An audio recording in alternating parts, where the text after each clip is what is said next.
And now it's time for Mob Talk Radio with your host, Jeff Canarsie.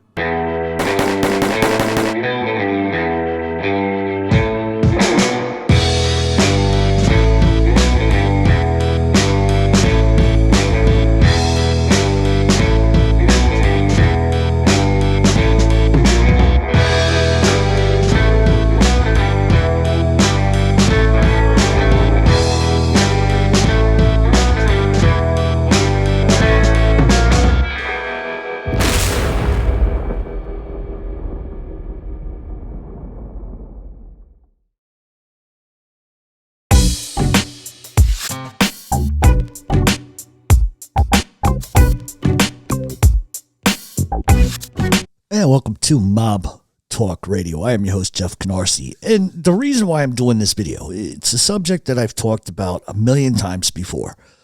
But one of the things that I'm continuously seeing is there is a method to dismantling an informant, right? The methods, a lot of people do different stuff. Some people like to use their words against them. But very rarely do we see anybody putting out facts, because it is factual when somebody says they baseball batted 30, 40 people and then they change their story. So there is some validity to that. But a lot of the things that I'm seeing, you're not showing people facts. And sometimes facts can be a derivative of PACER accounts, court documents, transcripts. And the problem that I've always seen, because let's just be honest, I've been doing this longer than anybody on YouTube. I was taking it to them before these people ever thought about it. And I took on multiple informants multiple times. I still do it, but I do it in my own way. And this really got ramped up a couple of years ago when I received some evidence of an informant in a particular federal case who was basically trying the same log line of bullshit that all of these informants do. And typically what you see is the government gives them a blank check to do whatever the fuck they want. Okay, and that's just reality. But let's be honest about a couple of things here. Number one, okay, the government doesn't care what they've done. Okay, those are just facts. The majority of them only do about 30% of jail time, prison sentences. They get a ton of money. They get relocated. They get whatever they want, as long as the fish is big enough that the government's going after. All of these informants that you see on YouTube, from Jimmy Calandra to Frankie Fiorellino to Horse Teeth Billy Catolo, they were nothing in the streets. Now, were they something more than me and everybody else that does this? Sure, absolutely. Nobody's disagreeing there. But the reality is they were lowlives. They were nobody in the life. Nobody. They were persona non grata. And a lot of people, unfortunately, don't know anybody in the fucking streets. They never grew up around it. They don't know anybody in it. So they attach themselves to fucking rats. And that's fine. Everybody's got their own prerogative. But the truth is you're latching on to somebody who was never anybody of any importance anywhere. Now, the Sammy the Bull Gravanos of the world and the Mikey Scars DiLeonardos of the world, those guys were serious mob guys. Say what you want, rats, all of this kind of stuff. But at least they were somebody in the streets. Frank Pasqua, another nobody. And the list just goes on and on. Bobby Luisi, the biggest nobody there ever was. None of these guys were anything in the life. The only reason why their name is even coming out of anybody's mouth is because people believe their lies. And that's just the bottom line. You don't have to like my opinion. You can take it personally. But those are just the facts. So what I'm talking about today is a whole bunch of different things.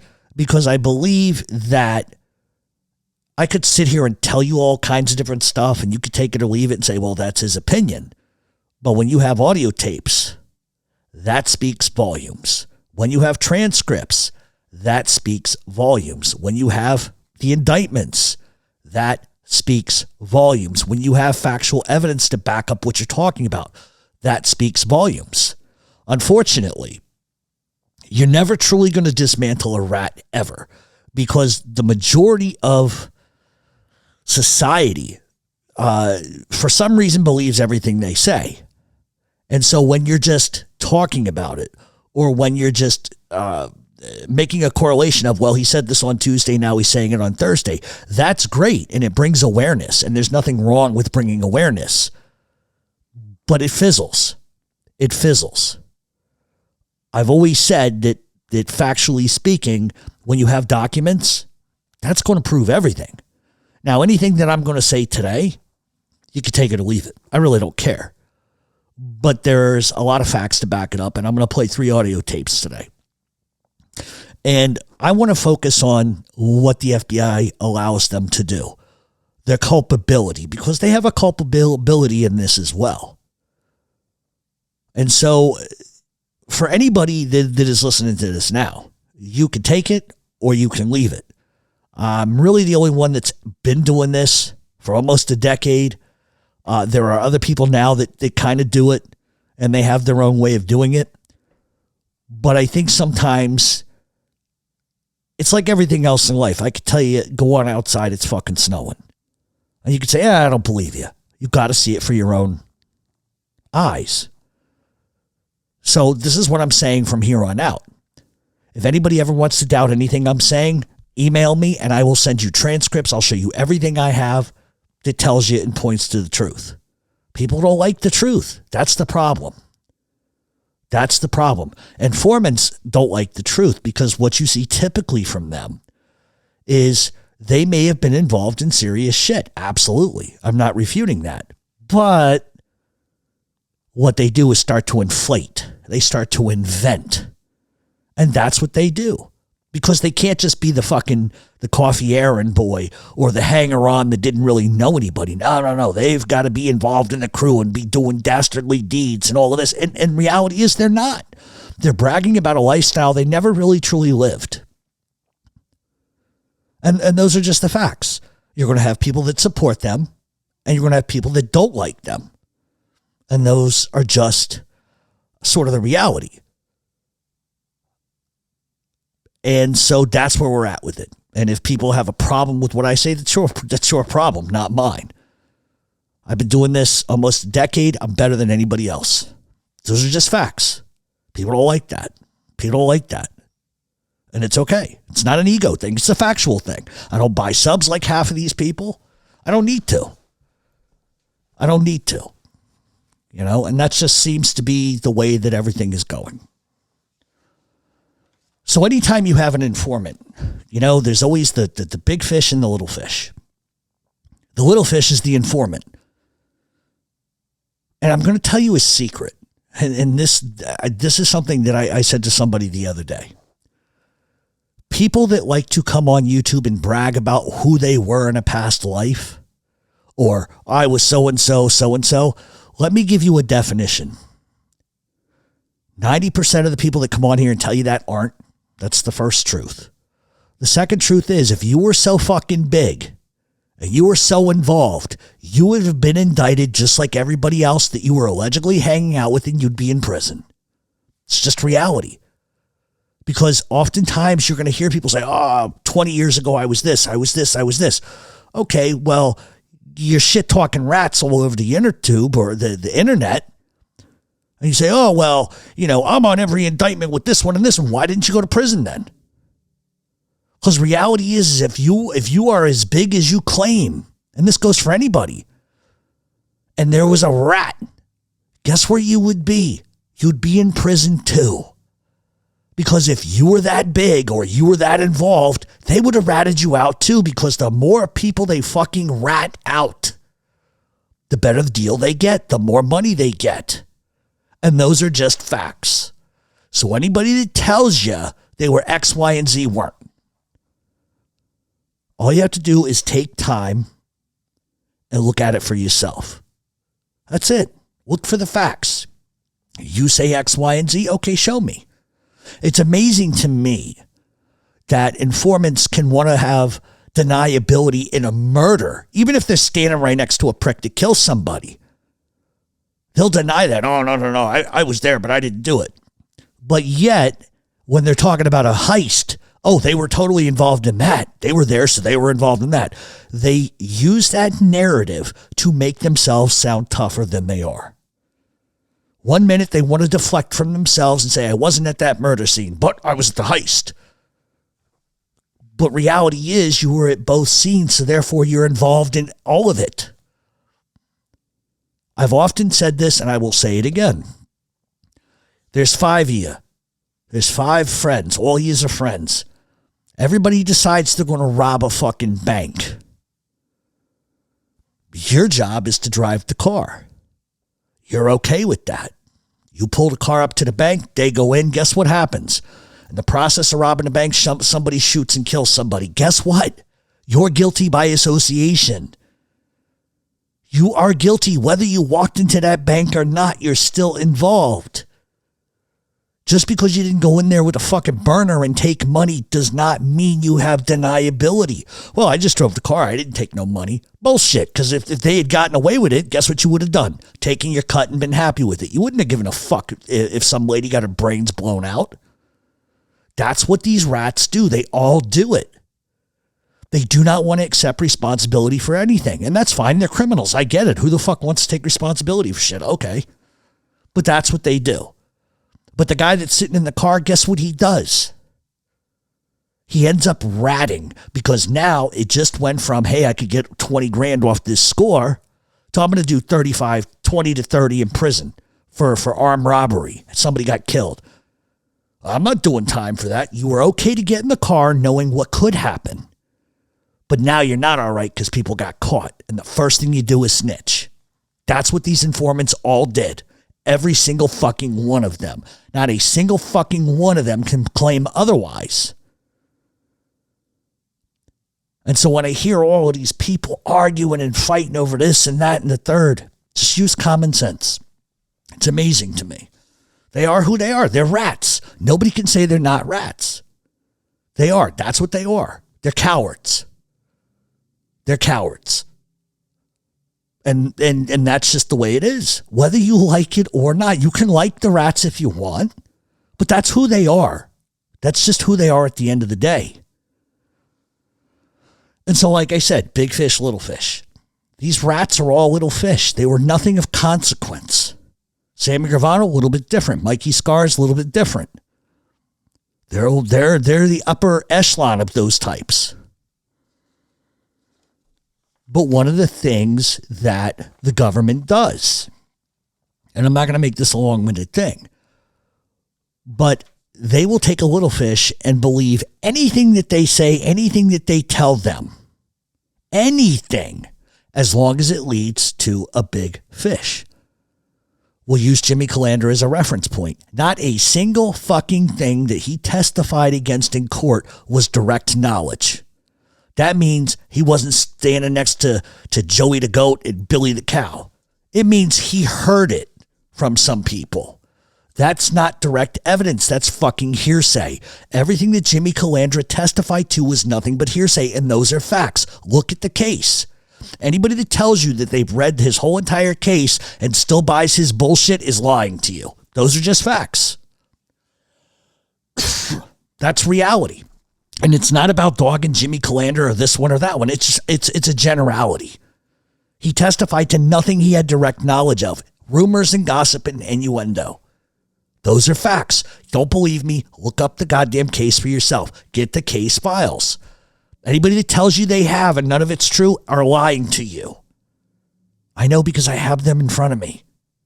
I'm not going to lie about that. I'm not going to impugn somebody and make them look worse than they already are.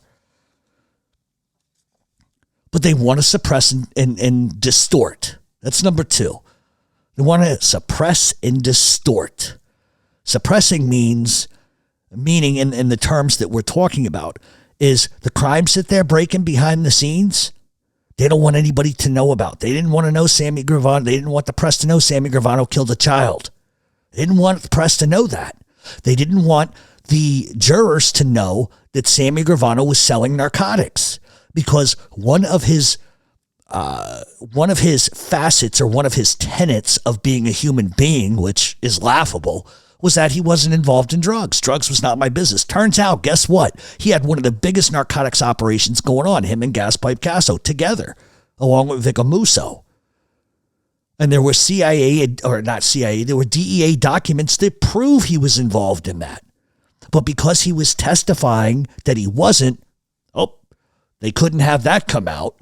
Those are facts. I have the paperwork for that. And that's the whole point, is that they want to deflect, distort, and suppress whatever crazy shit they have going on. The other thing that the government uses, and you see this all the time, is they either basically enter the ring, being the courthouse, saying, okay, well, we're going to fight this, so you have two choices. You can either fight this, maybe you get lucky, and you get a mistrial. We'll bring you back 10 more times in a row till we can get that conviction, and we'll bankrupt you at the same time. So a lot of defendants, when they go to prison, when they go to federal court, don't have a lot of options. They can fight it, absolutely. But when the government has a blank check and can take you to court as many times as they want, until they get a conviction, you're put into a no-win situation. And then the government will parlay that into a plea agreement. Because they don't really, at the end of the day, I'm telling you the truth, the government doesn't give a fuck about how much time you get. They really don't. They make a big stink about it in court. But the reality of it is that they want conviction rates. They want high conviction rates because a lot of these guys run for political office. So they want that high conviction rate. So they don't mind taking a plea, because if you look at it just in terms of 5 years ago, a gambling or extortion beef would have gotten you 10 years in federal prison. Now, 18 months, a year, nobody really gives a shit, but they're getting that conviction rate. There's been federal cases where somebody that's alleged to have been in organized crime has killed somebody and got 28 years. But yet Sammy Gravano could kill like fucking 20 and get 3.5, 5 years, 10 years, whatever. But Gravano never had the bodies that he said he did. Those are just facts. He lied about a lot of stuff because they have to elevate themselves. There's been multiple informants that have said under oath that they felt like they had to tailor their testimony to meet the government's narrative. And so where's the oversight? And there is some oversight we're going to talk about, and I'm not going to make this a long show. But defendants are put into a situation where they know informants are lying. And the problem is that anytime you start a government case, just look at any indictment. They weave a tapestry of a definition of what organized crime and the mafia is. First of all, in this country, it is not illegal to be a member of the Moose Lodge, the Boy Scouts, the Girl Scouts, whatever fucking little club you are involved in. It's not illegal. It's not illegal to be involved in organized crime. So it's a little prejudicial to open up a dissertation on an indictment by explaining how organized crime works, because it's bullshit. In other countries like Canada and Europe, there's what they call a gangsterism charge. And it's illegal to be a member of an organized criminal entity. So we can argue the pros and cons of all of that. But the three big things, like I said, are the little fish lead to the big fish. They don't care what you do as long as it leads to somebody bigger than you. They will suppress and distort. And you're going to find out about this case we're talking about today, how they distorted some serious shit and suppressed some serious shit. Because here's my theory. You guys don't have to believe me or agree with me on this. But here's my thing. At a sentencing, when you're being sentenced, they can they can use Fatico stuff to enhance your charges based on your past. It's probably not called, it's Fatico something, but I don't think it's called a Fatico enhancement. But basically what it means is anything you've ever been accused of, they can use to elevate your penalty. So in other words, let's say in 1987, you were acquitted of a murder. You got caught on other charges, you go to prison for a decade, you get out, you get reindicted. The government can use anything you've ever been accused of even if you've been acquitted of it, to hammer you at sentencing. It's bullshit. However, it works in reverse for defendants. When defendants want to impugn an informant, a rat, they can't. In the case of the Joey Merlino trial, J.R. Rubio, there were tapes of him going crazy in prison, talking about aliens landing and molesting him and all kinds of crazy dopey shit. There were recorded phone calls where he was saying he was going to shake down the federal government. He wanted more money, or he was going to make it tough for them. He tried to blackmail the prosecuting attorney in that case. He's caught on prison tapes talking about, I'm going to get the best fucking book deal I can with George Anastasia. So it's showing a propensity of he's going to say whatever to get as much money as he can. Well, as a juror, I would want to hear that because that's his motivation. His motivation has become money. And if you think for 1 second a criminal, me, you, everybody, wouldn't want to take advantage of that, you would. Because it's more money, and that's the bottom line to criminals. More money, more money, more money. So it's a little unfair when you have to sit in front of a jury and a judge and a prosecutor who's going to bring up everything you've ever done, even if you were acquitted of it, but you can't impugn the fucking bastard that's sitting on the stand lying about you. That's what I'm talking about. Because the tapes that you're going to hear, okay, is going to be of an informant in a federal case. This informant, and when we talk about suppressing and distortion, okay, this informant not only was a known terrorist in Hezbollah, okay, that's number one. Number two, he was sentenced to death in Lebanon. Sentenced to death, but the FBI and the State Department stepped in because he was a fucking rat there. They stepped in, saved him, and brought him to this country. They brought him to this country. But guess what? What was his status? Was he illegal or legal? Well, his status was no longer valid. He shouldn't even have been in this country. Well, because he was given the FBI information, they didn't give a fuck. Those are problems. This guy was a known terrorist. A known terrorist. He was here on an expired visa, meaning he had no right to be in this country. But he got into some shit. And because he's a valued target in South Philadelphia, what's he going to do? Oh, well, I know what I'll do. The FBI says, we're kind of watching Phil Narducci a little bit. And he's making too much money. He's only been out of prison a couple of years. He's successful. Never mind the fact that the guy worked his ass off to get where he got. But let's see if you can get a loan from that guy. Maybe we get some sort of extortion, a loan sharking or whatever going on. And that's exactly what happened. This terrorist, okay, got a loan.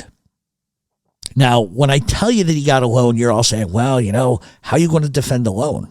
Very simply, there's legal paperwork to go with the loan because my friend's wife owned a lending company. Everything was on the up and up, legitimate. We're going to let you borrow X, Y, and Z. This is the payment structure, whatever. It's legitimate. So it's not loan sharking. It's legitimate. Factual. There are facts. But this is what's interesting. This turd goes and gets a loan on the basis that his mother has cancer, his business bills are piling up, et cetera, et cetera, et cetera. People feel bad for him. They want to help. So they give him a loan. He starts paying back a percentage, and then guess what he does? He just stops paying. He just stops paying. Fuck them. What are they going to do? Sue me? Well, that's exactly what they did. They filed a lawsuit against the guy to get their money back. Because not only was this guy doing that, the extortionist was the fucking informant. But the second that the feds find out who he got the loan through, now it becomes an organized crime case. It's bullshit. It's bullshit. So then what happens is he welches on paying. People get upset. People make mistakes and say stuff when they get upset. Why are you disrespecting my wife? Why are you disrespecting my business? We tried to help you. Like, what are you doing? And all of a sudden, all he has to do is say to them, oh, a mob guy threatened me. And it's over. That's an indictment right fucking there. It's an indictment. All because somebody had a notorious background. So the guy gets arrested. There's an indictment. Gets arrested for extortion and loan sharking. And what's funny about that case is while he was doing that to Phil Narducci, he was also trying to get money out of other people by using the same lie. Oh, my mother's sick. Oh, my mother has cancer. Oh, my bills are piling up. I'm good for the money. I'm good for the money. He would even lie and say that his wife had won a lawsuit so that he could say, oh, I got the money to pay you back. All he's trying to do is get more people into the indictment. But the guy that goes and sees him is not stupid, and he realizes a trap immediately, so he's recording. Meanwhile, in the back room in this barbershop, this prick has got it all wired up. So this guy protected himself by going and seeing him, and you'll hear the whole conversation. Oh, my mother's sick. I need money. Then he badmouths the guy he borrowed money from. Then he says, oh, he's a gangster, and he uses all of these organized crime terms. So when this case went to trial, the government did not want the fact that he was a known terrorist who was gambling all over the city, selling drugs all over the city, pimping himself out. The government didn't want anybody to know that because it made them look like they were hiring unsurly characters to basically get people indicted. And that's exactly what they were doing. Now, you have to understand something in Phil's case. He had done 30 years for a bunch of shit. Any conviction that Phil takes now is a 20-year charge. Because at the Fatico hearing, they're going to fucking knock it up. And so what ends up happening is the information about the rat comes out by yours truly. I'm the one that put it out. I'm the one that made sure every news outlet everywhere got the dirt on this rat. Because it's not right. Because there was no way that the federal judge in that case, there was no way that the prosecutors, they were going to suppress that information. They didn't want the jury to know that about their rat. Why not? We can know about Phil's past. Why can't we know about the rat's past?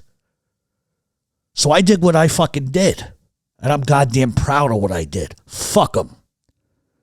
That's what I call evening it the fuck up.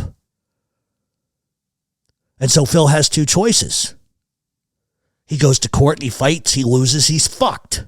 Because they're not going to allow that information out about this fucking rat jerk-off puke. They're not going to let that information out. The tapes that I acquired, and it doesn't matter how I acquired them, they could not use them in that case because they were from they were handed in New York, not in South Philly, so you couldn't use that there. Didn't stop the government from wanting to put me in fucking jail. Signing off on a search and seizure warrant for my home, saying that I somehow acted complicit with gangsters and trying to out an informant. No, I did it because that's the right fucking thing to do. It's the right thing to do, and these are all facts. So anybody that wants to call bullshit on this can suck my dick. That's how I feel about it, because it's all factual. You'll find out when my book comes out, because there's going to be stuff in it about that. So I did whatever I had to do. I was willing to go to fucking federal prison. 100% willing and ready to go.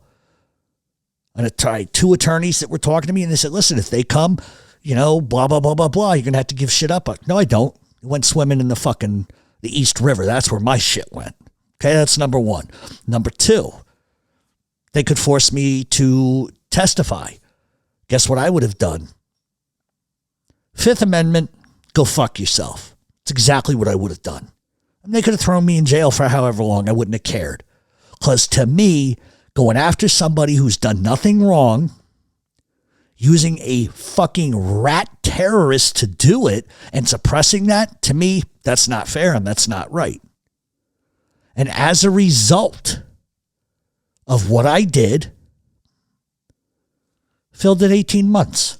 Boom, in and out. I'm not saying that it's because of me. I would never, because he pled out. He had no choice. You're going to go fight a trial where you get 20 fucking years in federal prison. You got a guy that's a terrorist. The judge isn't going to allow that information. They're going to suppress that. So how do you defend yourself? You can't. That's why I did what I did. That's exactly why I did everything I did. And I would do it again tomorrow. I would do it again tomorrow in a heartbeat. So when we play these tapes, you're going to basically hear the informant named Rabbi on this tape, who was a Lebanese former member of Hezbollah, basically in his barbershop trying to attain a loan. Because the government wants him to do that. The more the merrier, the more people on an indictment you can get, the better off you're going to be. Fuck them. So we're going to play all three of those. And then we're going to end this by explaining to you some facts about the FBI and informants. So check out the video and we'll be right back. I just bumped into you and it was just a casual conversation. I'll see what he says. I feel so bad, like, you know, my mom, it's family. No, I know. It's a family job, it's not like business family, right? Yeah.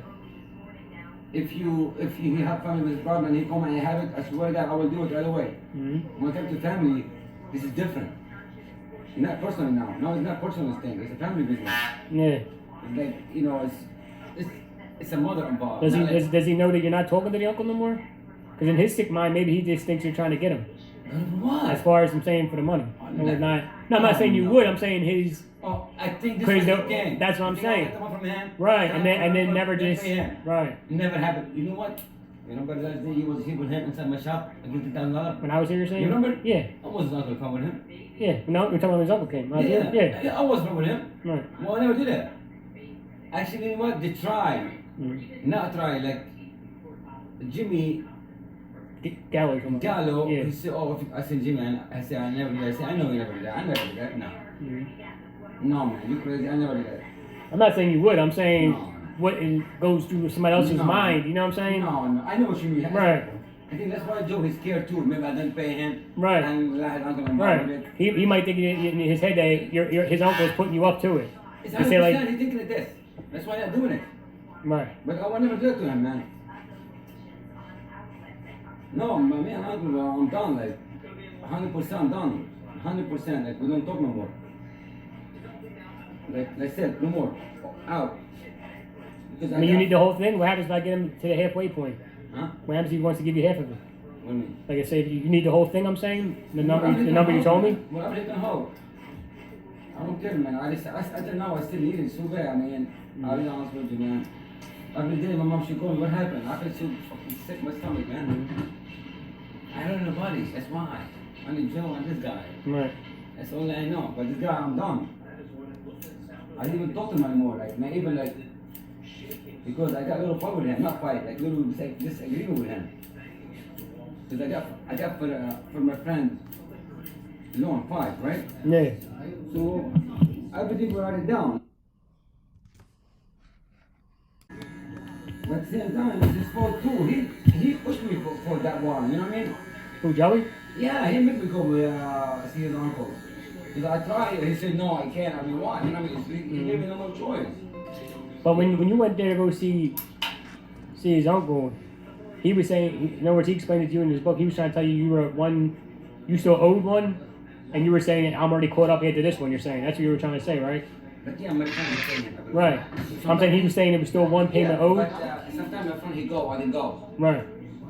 So some of that wasn't the deal. Right. It wasn't like issue. Right. But me, I'm saying when you went there, you were trying to get something for yourself, and you were saying there was still one owed, or you were saying no, I want to say this the last final payment. And he was saying there was still one left. I said no, man. Sorry about taking one more left. I said no, man. There's not one more left. So whatever, I didn't make a big deal too, you know. Only $600. How much? $600. And he was saying like in his book or whatever the hell he has, he's seen it. I give him and I have a drink.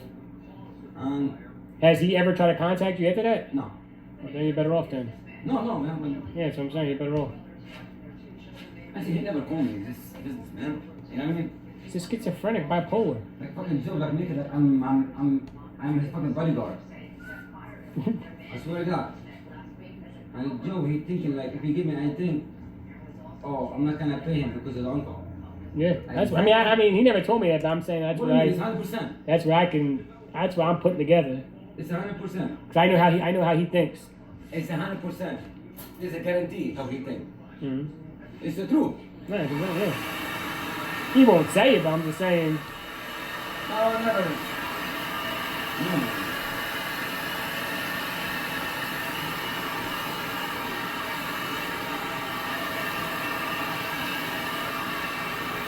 What was it, 10 you said? Huh? 10? Yeah. And I worked together like about like 120,000 in 2-3 months. Oh, the uncle? Oh. She have a lawsuit. Oh, your wife has a lawsuit. Yeah. I think you said she lost. That's why I was about to ask you, what the hell did she do for that kind of money if she lost it? Ah. They give her over 70,000 about months ago. We said no. Mm-hmm. No, man. That's why I'm done, 100%.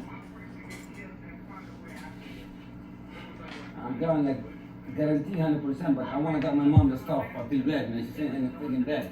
Mm-hmm. Who the chair over there, she can move around a little bit. Right. You know what I mean? And Joe, he got me upset, man. This is my mother, Joe. You know what I mean? Right.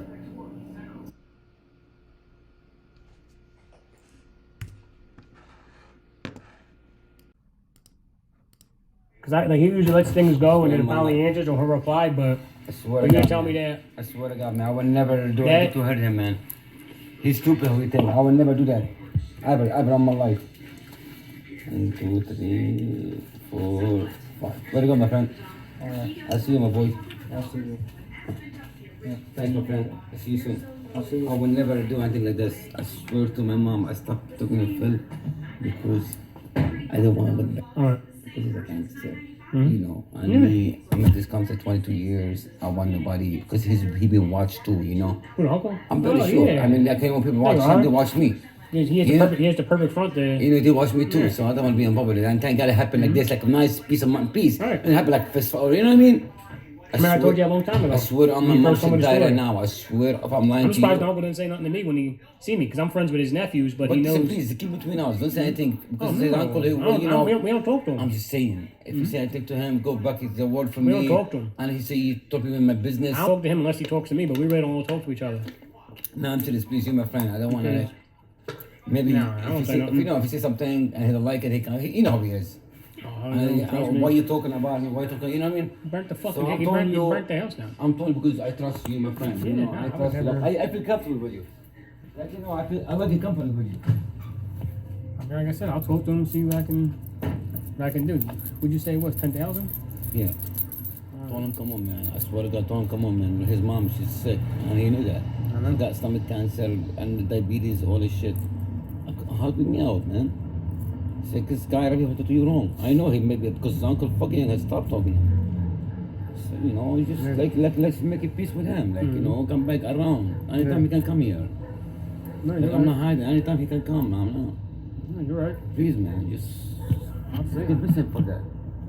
Until now, I didn't get the money because I don't know nobody, man. So as you can tell, just listening to that tape, keep in mind that tape was going on while this other investigation was going on. So they were trying to entrap more people. He's using the same line, the informant, as he used to originally get a legitimate, legally binding, contracted loan. How would you feel if you loaned somebody some money? And this guy just stops paying and tells you basically go fuck yourself. You're going to be a little upset. That's money. So they do the right thing. They file a lawsuit. That's what they did. But because people have, reputations from the past 30 years ago, they're going to overreact. And that's exactly what happened in that case. Otherwise, you better believe the FBI wouldn't have given a plea deal for fucking 8 months, 18 months. They would have said, no, we're going to punish this guy. Fuck him. That's what they would have done. The FBI just doesn't give up. The only time the FBI gives up is when they know they ain't got shit. Joey Merlino trial. They swore to Judge Sullivan. They had, a slam dunk case. Joey's going away for life and all of this shit. So then why the fuck is it they agreed to a gambling charge? 18 months, another 24 months. The judge in that case admonished the federal government saying, you just spent 3 weeks and God knows how much money telling me this was a slam dunk case. You brought in every informant known to man, but you're just giving up. Why are you just giving up? The prosecutor looked like he had just had his nuts ripped off in federal court. Some slam dunk case you had there, pal. Because the rats, in that case, at every turn of the page, got beaten to a pulp by the defense attorneys. They got beaten to a pulp because they were lying. Not just because I said so. Go back to all the transcripts. Go back to the fact that in that particular case, the informant, 94 of 114 days or whatever the fuck it was, this prick was unsupervised. He was unsupervised 98% of the time. 94 of 118 days or whatever it was. He had deleted evidence off of his phone that he said impugned Joey Merlino. You can't do that. You got to hand it all in. Oh, I deleted it because I had a lot of porn. Yeah, I bet you did, pal. Midgets with large dick porn is what you had. But that's the point. And we see that in a lot of federal cases. And so I wanted to round this out with just giving you a little facts and then we're out of here. Do you know that the FBI and other agencies, including the DEA and the CIA, paid informants $548 million in recent years? Not only that, but they authorized crimes. Informants were authorized to commit crimes with permission from their federal handlers. In a 4-year period, from 2011 to 2014 alone, there were 22,800 crime authorizations, meaning they signed off on a guy going to commit a crime. The FBI paid $294 million between 2012 and 2018 to rats. The DEA paid $237 million from 2011 to 2015 to rats. It's disgusting. The FBI spends an average of $42 million a year on rats. Long-term and rats compromised of 20% of its intelligence relationships, and that's from a DOJ IG 2020 report. 100% of FBI agents were non-compliant and informing the SAC or attorneys about informants behind the scene crimes, meaning they distorted and suppressed things. 60% of agents did not act compliant in informing the attorneys or court of the cooperators' illegal activities. 60% they didn't bother to tell them. 28% of all cases, confidential informants didn't even sign their acknowledgments. 26% of all agents didn't even get crimes authorized and advanced. So they're breaking the fucking law. 42% of agents never got authorization for unauthorized illegal activities. 120 files were missing or incomplete over 104 of non-compliant files. 87% of agents and informants were not compliant with U.S. and federal law. And these are the fucking people you're going to believe and worship? So how suitable are informants, right? And so when we talk about how suitable are they, there is a criteria that an FBI agent must fill out. Is this guy going to be credible? Is this guy reliable? Is this guy, worth taking a chance on? The FBI is required by federal law to notify either a U.S. attorney or the head of the DOJ litigating component when a rat engages in illegal activity which was not previously authorized. Now, and it's also known as unauthorized illegal activity, or UIA.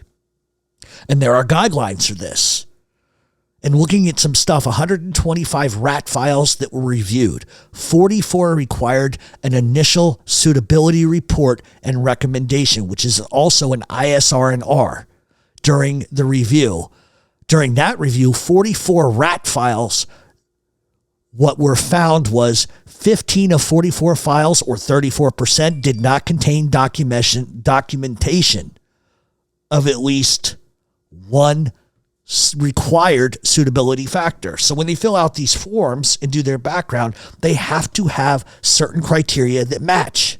34% didn't even fucking bother doing it. The most frequently omitted suitability factors were the extent of which the rat's information or assistance could be corroborated. 34% of that, they omitted it. They didn't even do it. So they're not corroborating the fucking information. It's ridiculous.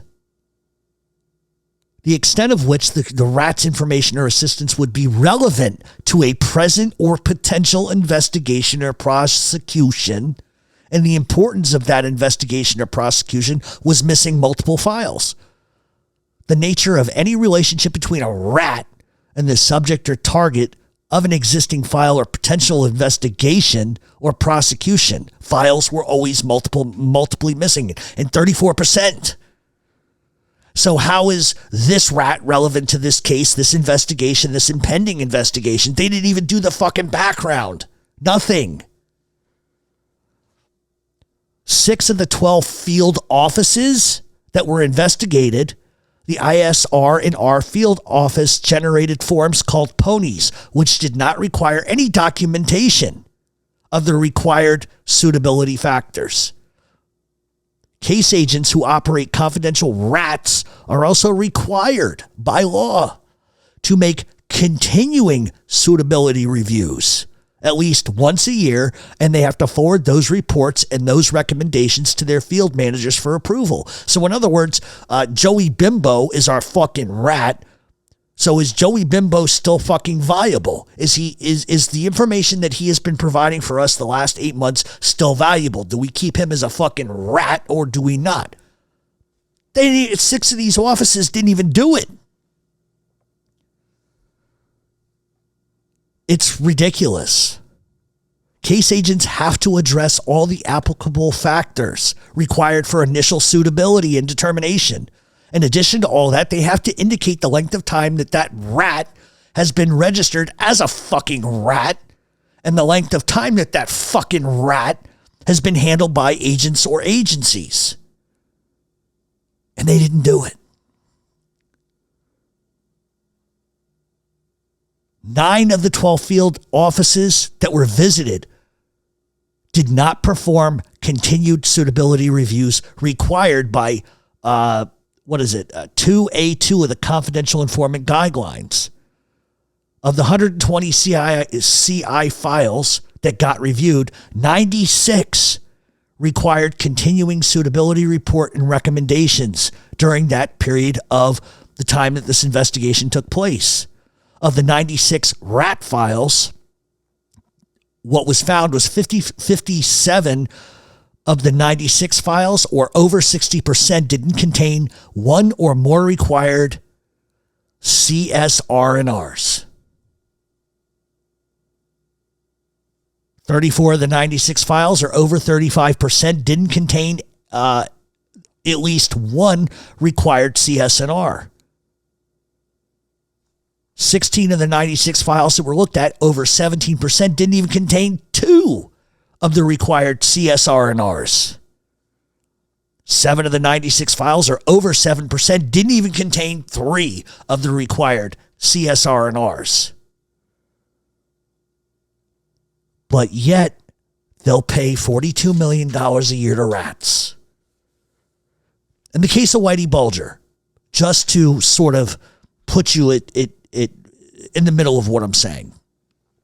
When Whitey Bulger was sitting down with John Conley in the FBI, John Conley was required by federal law, much like Lindy Del Vecchio, that puke that handled Greg Scarpa, who was a rat since 1958, by the way. And for anybody that's interested in the Greg Scarpa rat files, go over to mobtalkradiosupercast.com. Because I have all his files, and guess what? We talked about it for like 5 weeks. He was a rat since 1958. He was a rat before Joe Valachi was a rat. Joe Valachi was the fucking patsy. But all you people want to read books and believe the nonsense you hear, but you won't look at a legal document. That's my point. That's the difference.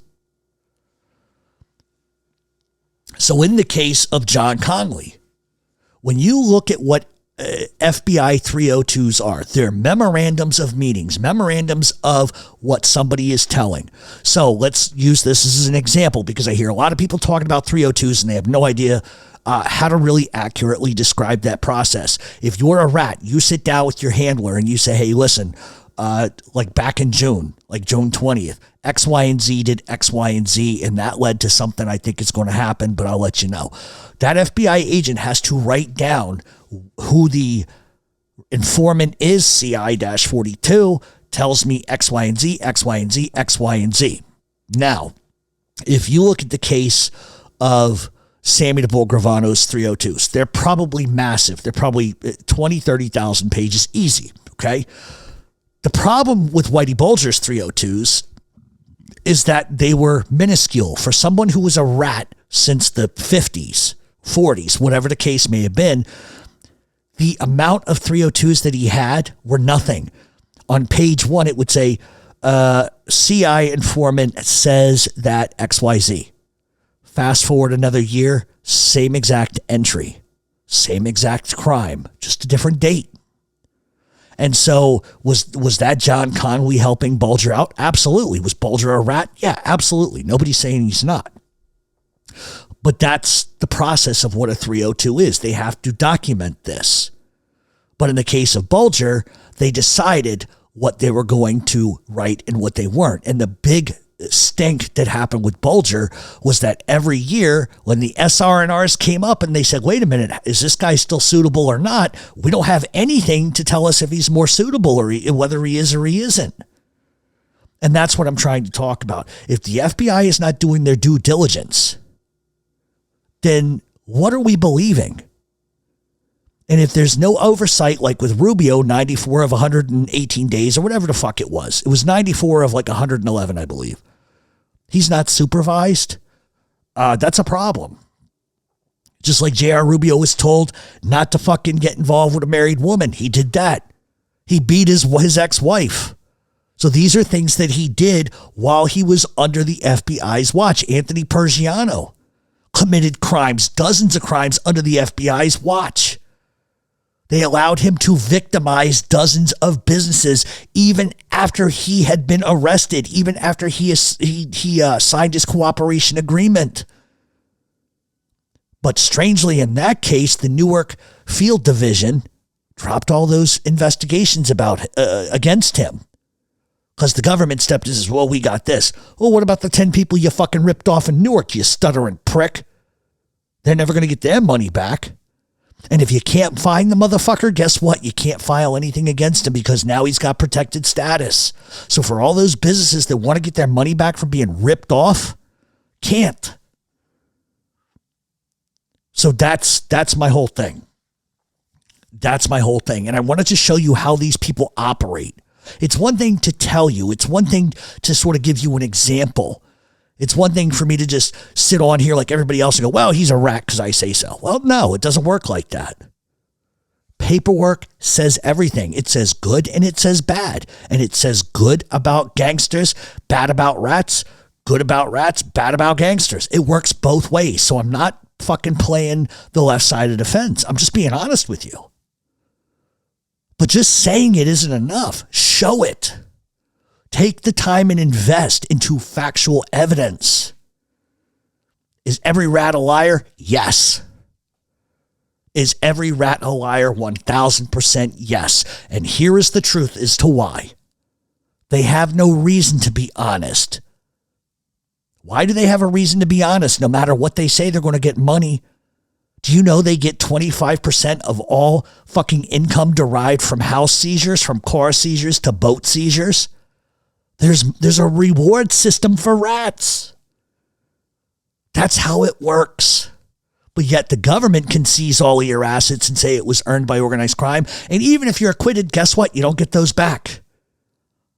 That's the way the law works.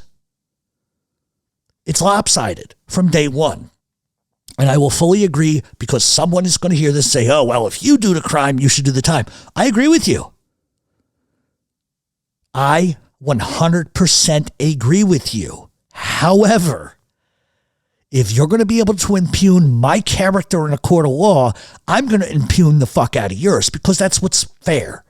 If it's a jury system based on the facts, then fine. Let's factually look at this piece of shit that's going to say shit about me. Because in 85% of the majority of these cases, the informants that are ratting have done more sick and disgusting and disturbing shit than the person that's being tried. Don't defend. You can defend rats all day long if that's what you want. That's your choice. That's your freedom.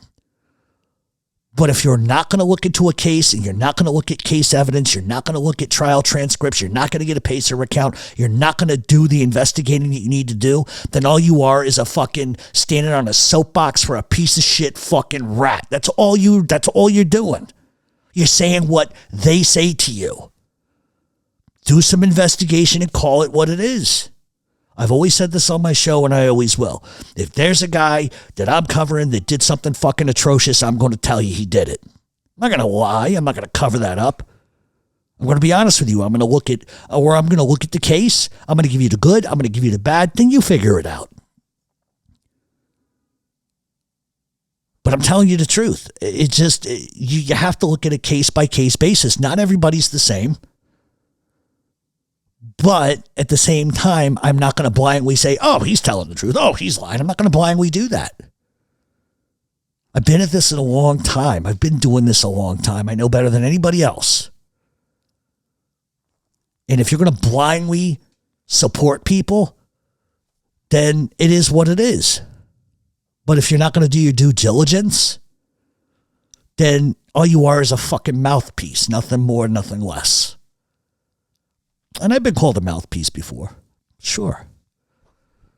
But I do what's right by people. So there's a difference. Sometimes I'm not in it to win it. I'm just in it to inform and let everybody know. And at the end of the day, if nobody agrees with what I just said, okay. But at least now you have a better understanding for what is going on. If you like the rats and you find them entertaining, okay, there's nothing wrong with that. That's your freedom of choice. But you're listening to a scumbag and a fucking liar and a fucking coward. That's just the fucking truth. They're cowards. They're cowards. And those are just facts. And whether or not you like that, your choice. That's how I feel about it. I've always felt that way.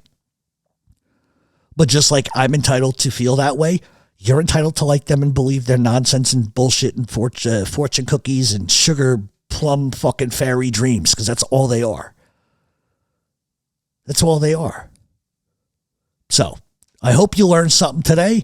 This was not to impugn anybody individually. This is just to bring up a reference point of people that people might have heard of, that people know, and to give you some facts. Because facts always override a soapbox. And that's just the way it is.